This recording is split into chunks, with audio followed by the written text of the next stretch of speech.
Yeah, I mean, it's not about Josh. We had to cover 13 innings of baseball. The game's not about Josh. So I think anytime you got to cover 13 innings and there's a game the next day, you're always worried about that, and we'll have to kind of put our heads together and look at what we got. We've got some guys that we've used quite a bit. We were able to stay away from a couple guys tonight, but we're in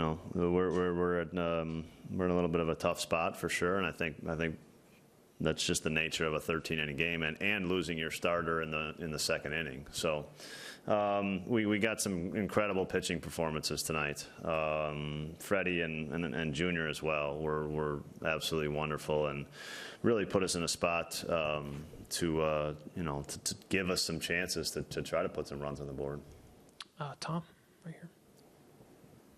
Craig, is there a chance that you guys will do something with Gio and replace him with another player, especially after all the innings tonight? I know it costs you. Yeah, well, there is. Yeah, he's got a high ankle sprain.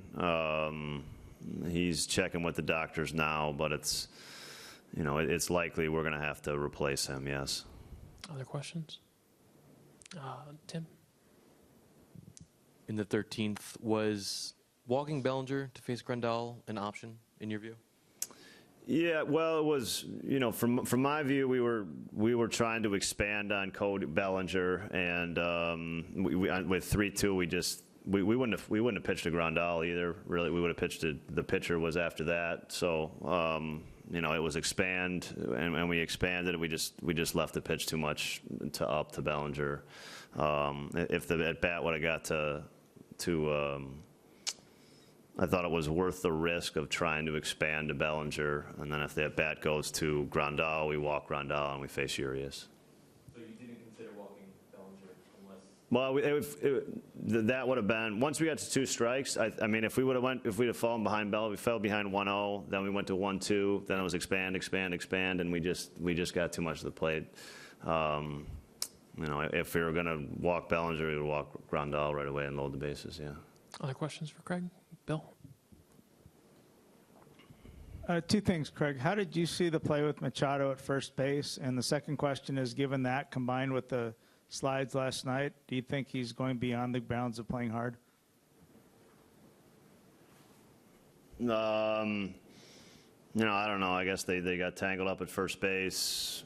I don't think he's playing all that hard. Other questions? Nothing else? We'll finish up with Adam.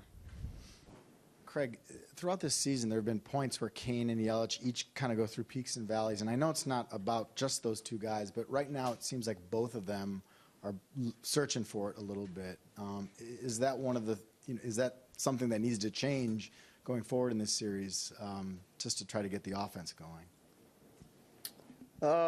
Yeah, I mean, we need offense just in general. I mean, there's, I think we could, there's a bunch of guys we need offense from. It's never, we've got some good contributions from guys at the bottom, but I think, a bunch of guys are not really on it right now offensively. So we I don't think I'd single those 2 guys out. I think there's a bunch of guys that we need to get going, and we will. I think good players will get offense going, and we're going to need it, and I expect it to happen.